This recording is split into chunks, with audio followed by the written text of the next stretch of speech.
I literally spent 4 hours listening to this album today and writing down my review and my thoughts track by track. It took me forever, so you guys better appreciate this video. She said, do you love me? I tell her only partly. I only love my bed and my mama. I'm sorry. 50 dub, I even got it tatted on me. 81, he'll bring the crashes to the party. And you know me.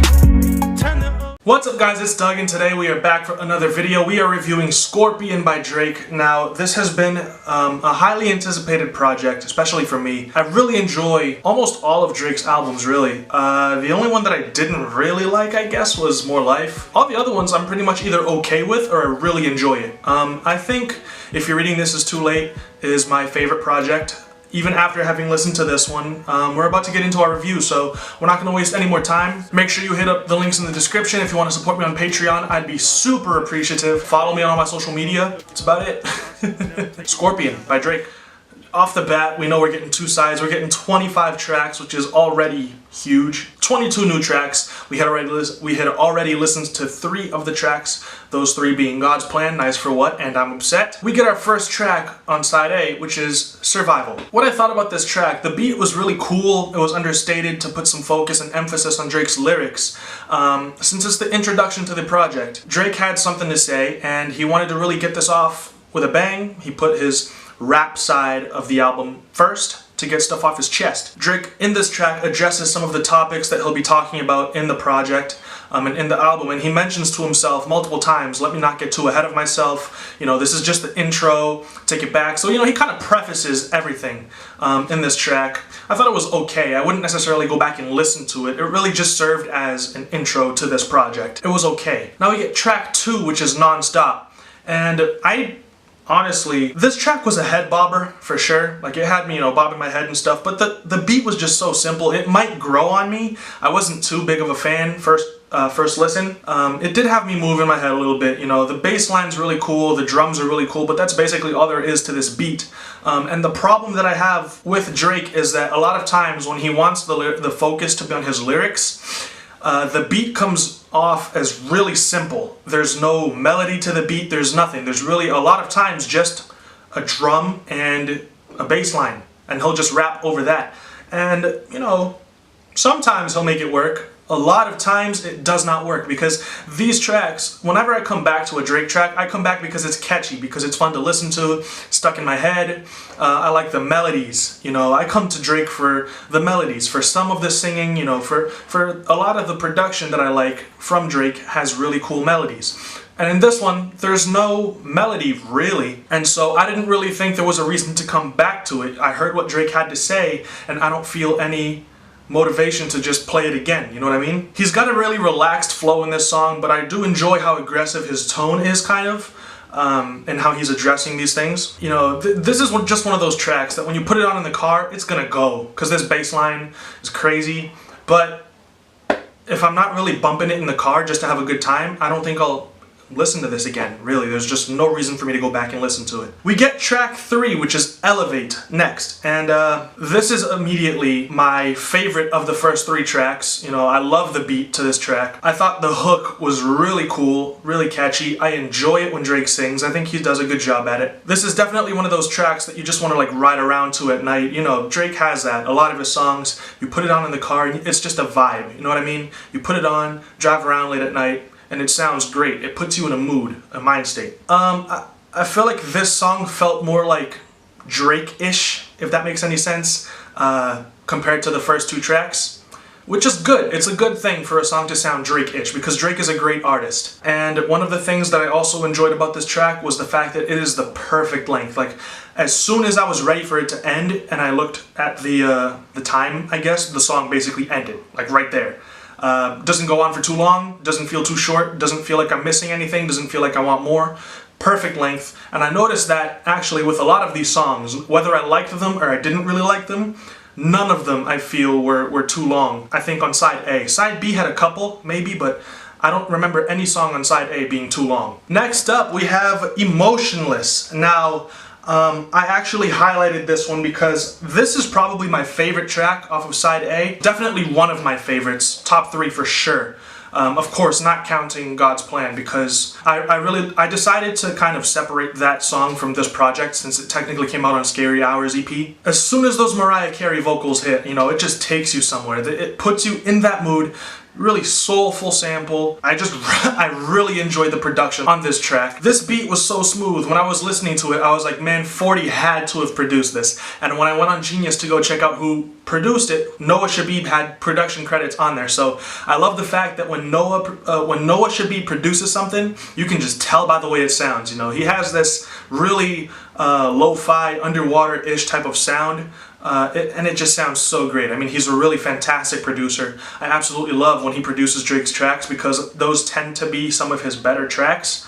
I feel like this was a great track from Drake. This kind of felt like Drake from Too Much and Tuscan Leather, you know what I mean? Where he really flows on this beat. Like, he really does a great job. You know, one of the things I thought was funny is that the title is Emotionless, but he definitely gets into his feelings when he's doing these verses.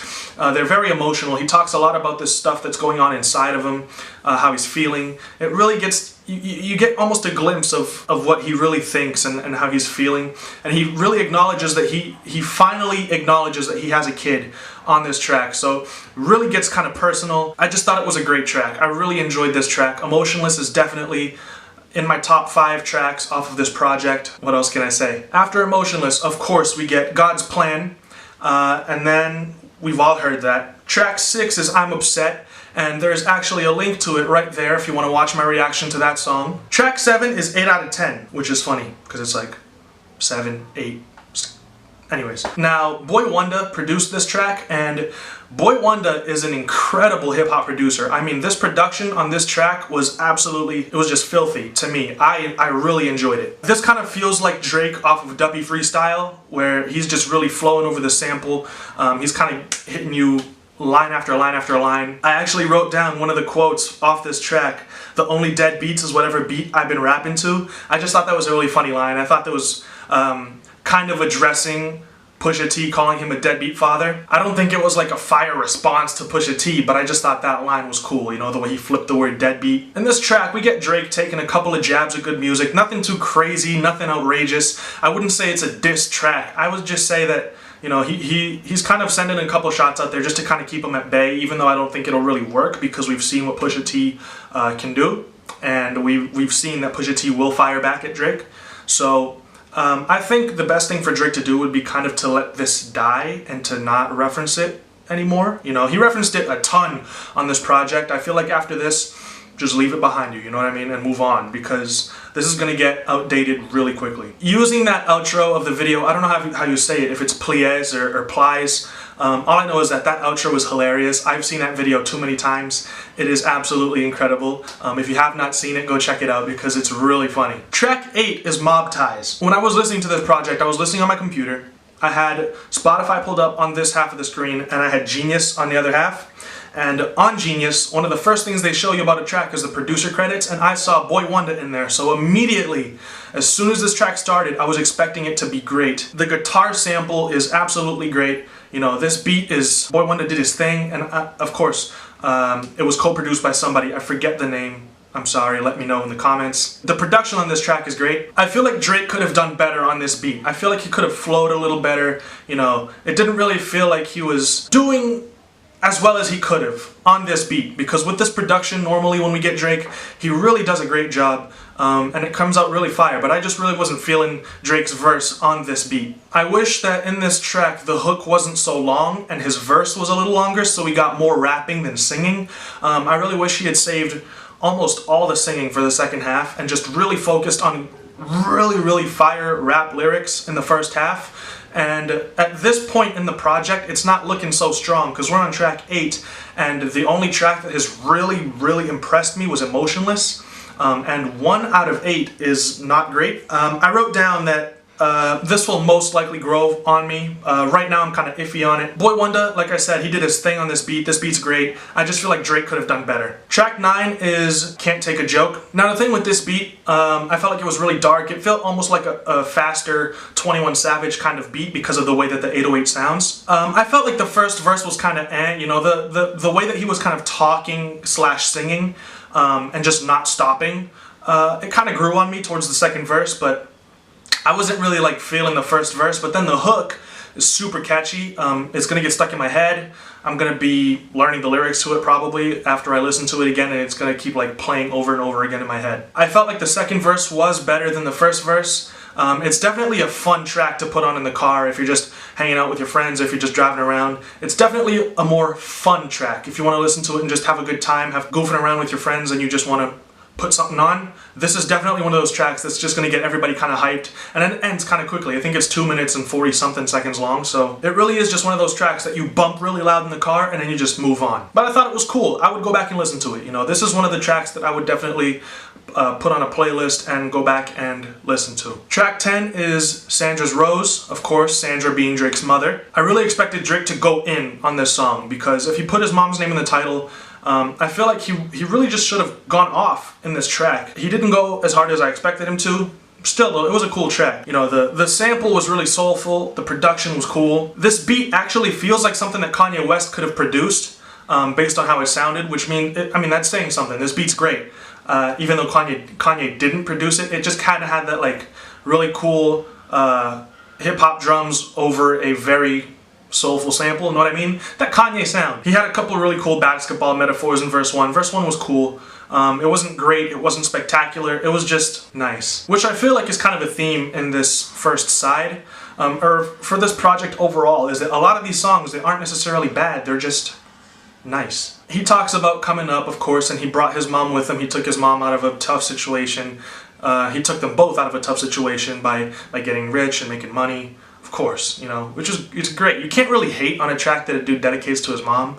I just, again, feel like this could have been executed a little better. The thing about a lot of these tracks is that he talks about his haters and the people that send hate at him, and he raps like he's unfazed, but then he says things like, they kept trying to backstab me, so now I'm walking backwards. And that doesn't make you seem unfazed, that just makes you seem like you took the hate and you learn to deal with it.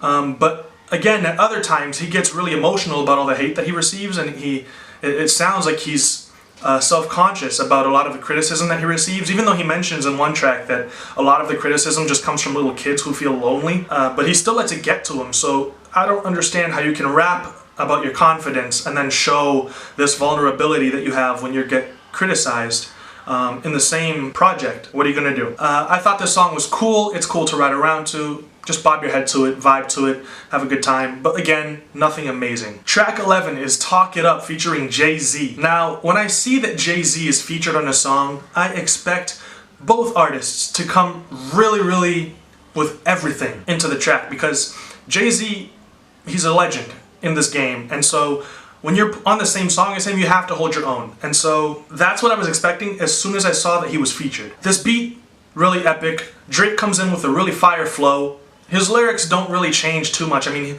it almost feels like he was rapping almost the same verse every single song. Talks about his haters, sends a couple shots at good music, talks about dealing with the hate and being frustrated, but his flow was nice. One of the bars that he says is, they had it set up for real, but they didn't come with the slaps. I thought that could have been a Kanye reference, because he was in Wyoming with Kanye West, and people were saying that as soon as he left Wyoming, he started calling producers up looking for beats, and they were kind of weirded out because he was just with Kanye. Why does he need beats? And so I feel like this could be, you know, him addressing that, where he says that he went to Kanye, but they didn't have any beats that kind of made him happy, or that he didn't really like.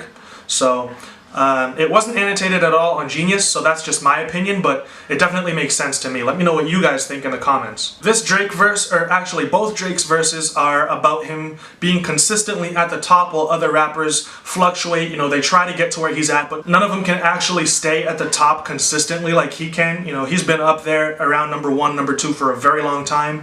So that's kind of what he talks about.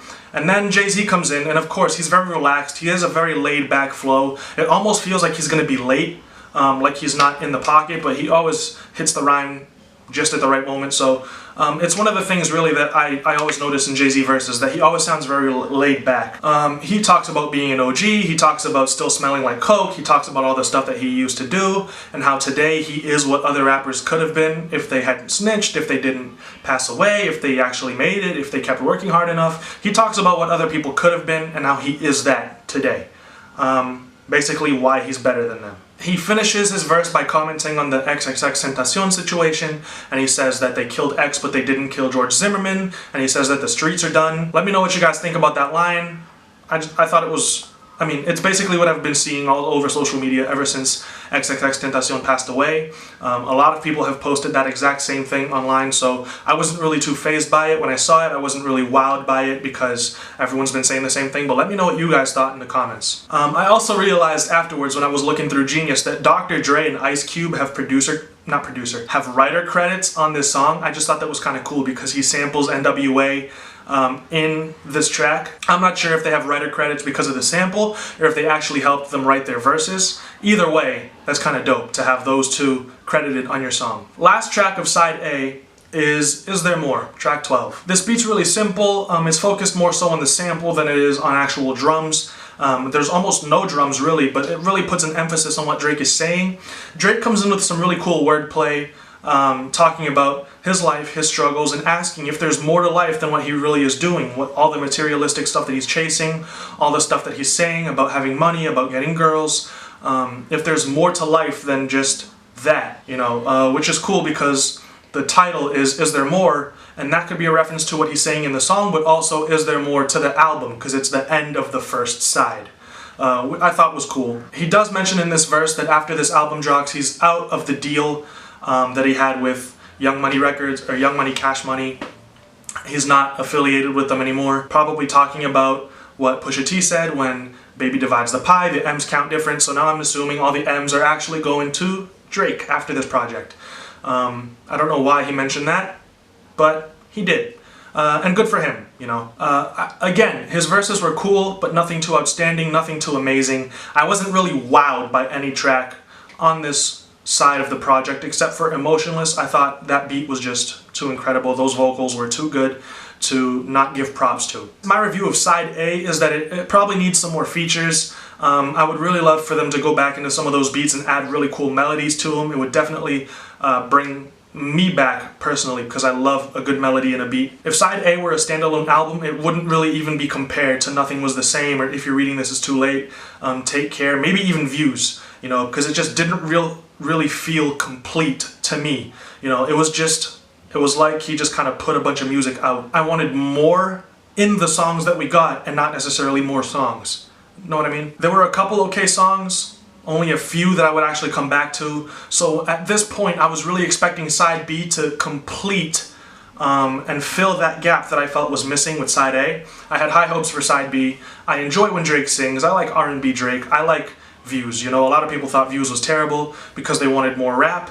I thought Views was great. It's one of my favorite Drake projects. I really enjoyed a lot of those songs that Drake was singing on, so I really wanted very good things from side B. And then we get into the first track of side B, which is Peak. It's the 13th track on the project, and I'm utterly disappointed. I thought it was just okay. The beat was overly simple. It feels like a lullaby. You zone out listening to it. It's kind of boring.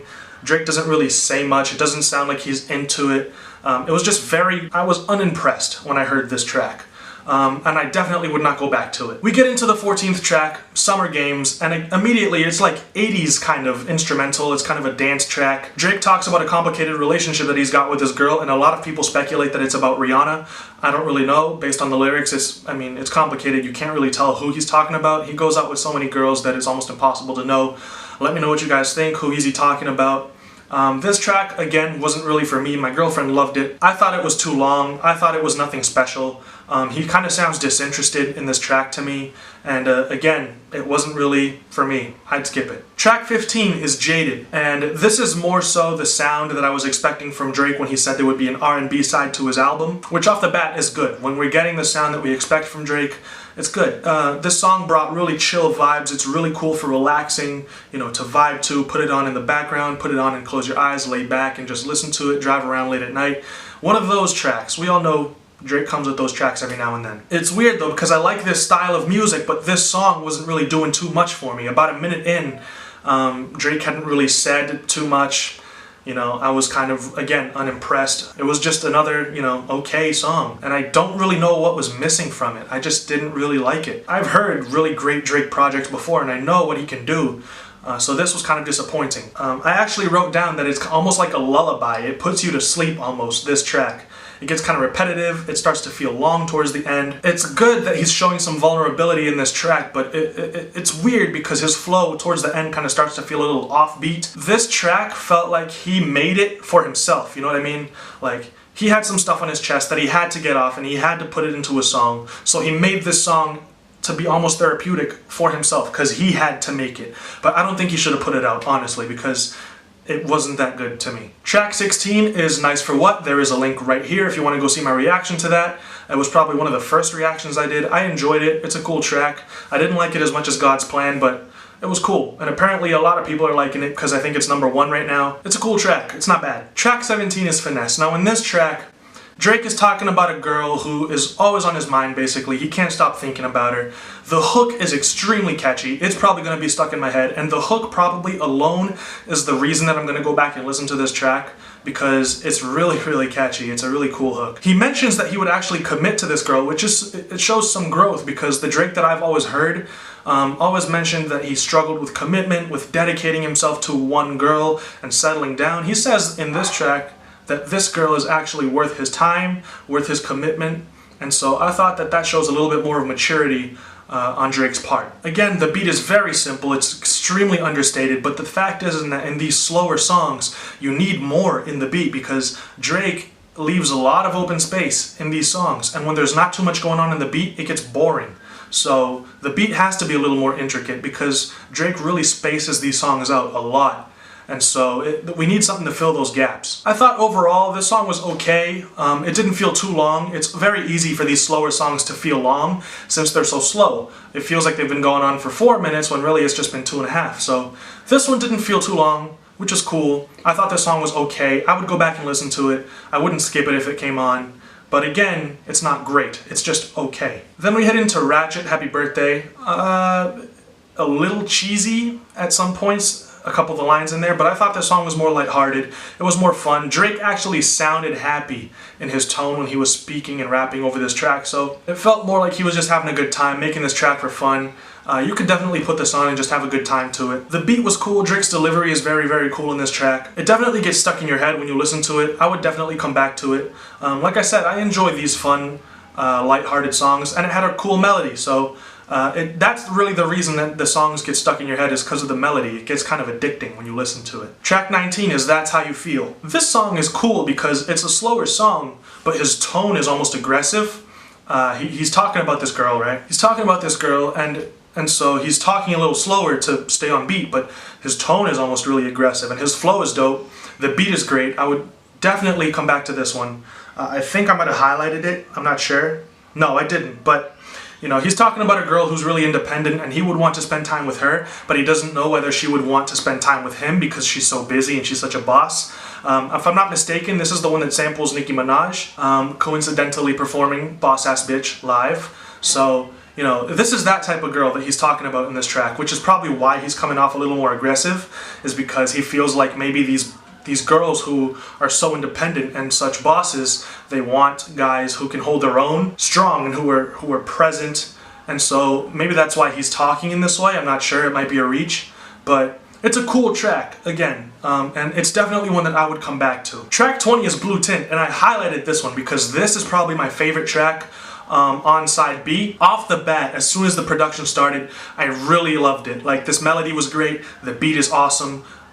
Drake has a Future feature on here, which is a really nice touch to this song. Future doesn't really get a verse, but he does have a couple lines here and there, a couple ad-libs, and again, it just really accentuates, it adds a little flair to this song, which I felt like it really needed. It definitely wouldn't be as good without him, so that's always what features, I feel, are supposed to do, is really make the song better, and not necessarily to be disposable. If you can get rid of a feature and the song is still just as good, it's not a good feature. Future's feature here was definitely necessary and very awesome. Drake is kind of rap/singing over these melodic beats. It sounds great. This track, honestly, like I'm gonna get addicted to it.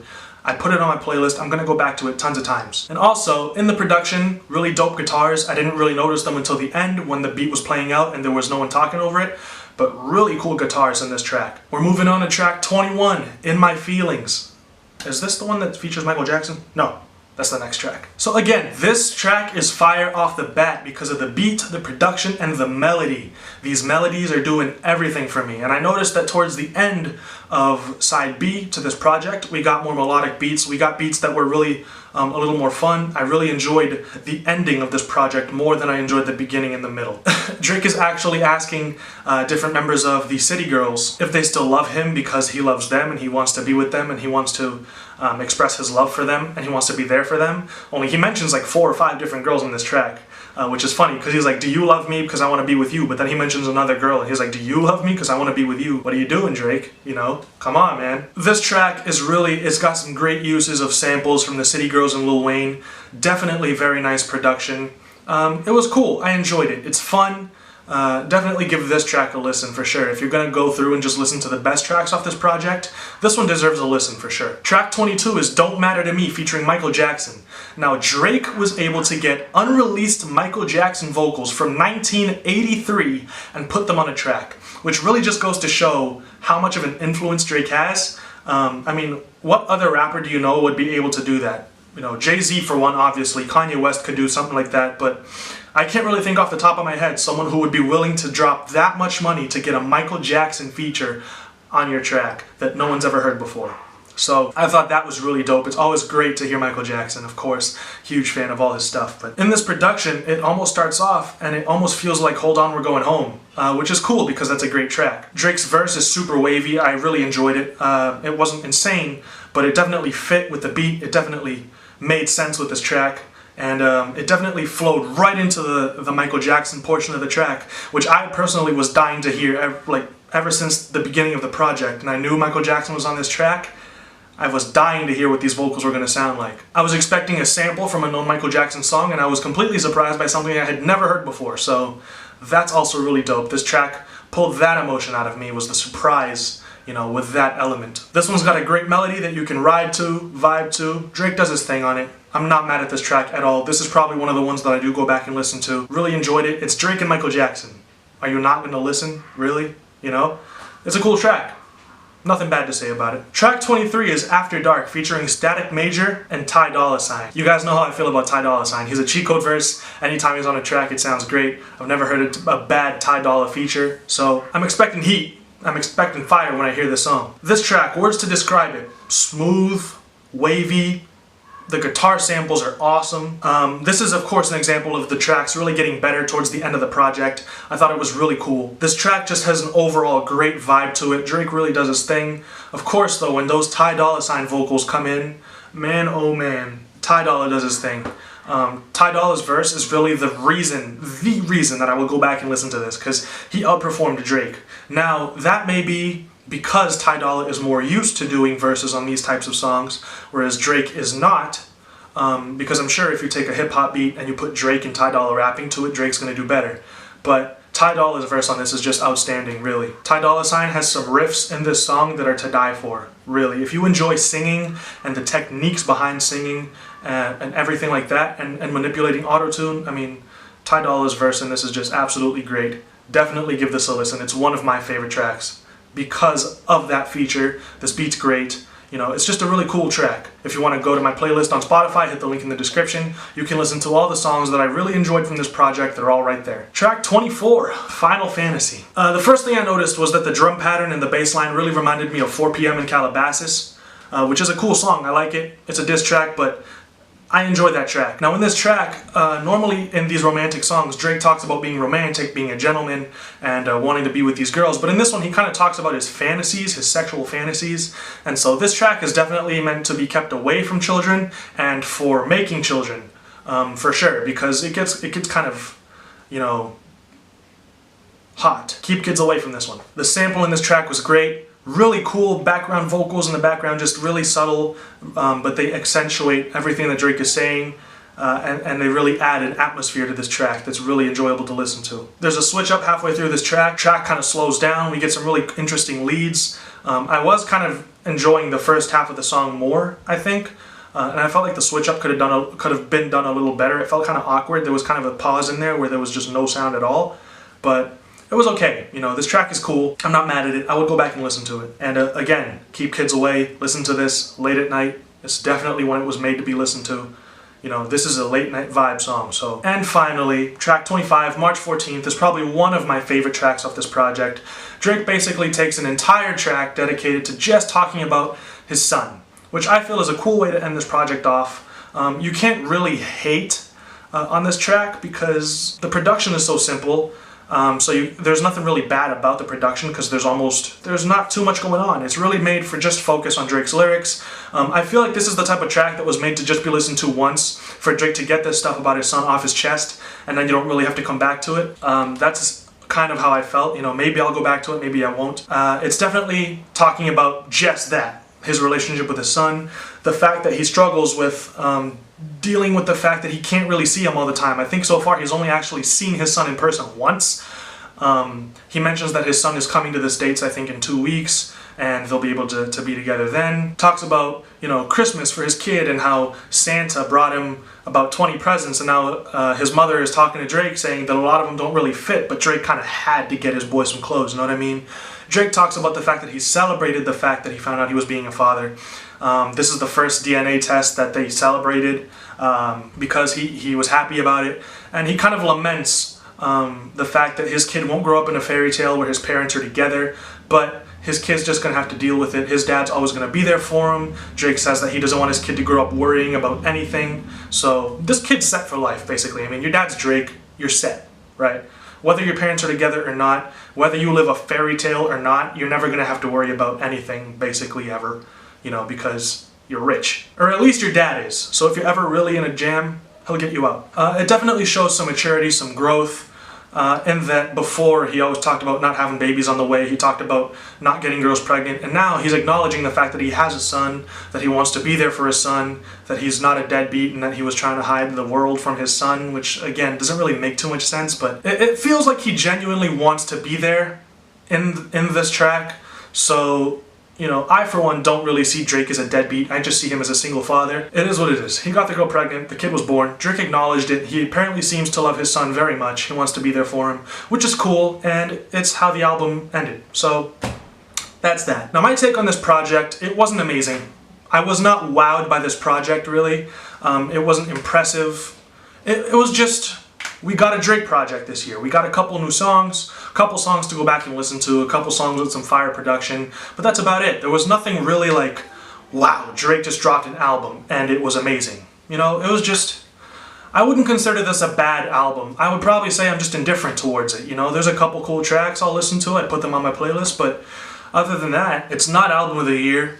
It's not even in contention for album of the year in my opinion. A couple of the tracks will grow on me the more I listen to them for sure, but a lot of them I don't really feel like I have to go back and listen to them in the first place. I was disappointed. I was expecting some really cool stuff on this project for sure, and I didn't really get a lot of what I was expecting. Drake is the #1 rapper in the world right now, not in terms of skill, but in terms of artistry, the production for his music, his popularity. He's at the top. No one sells more than he does right now.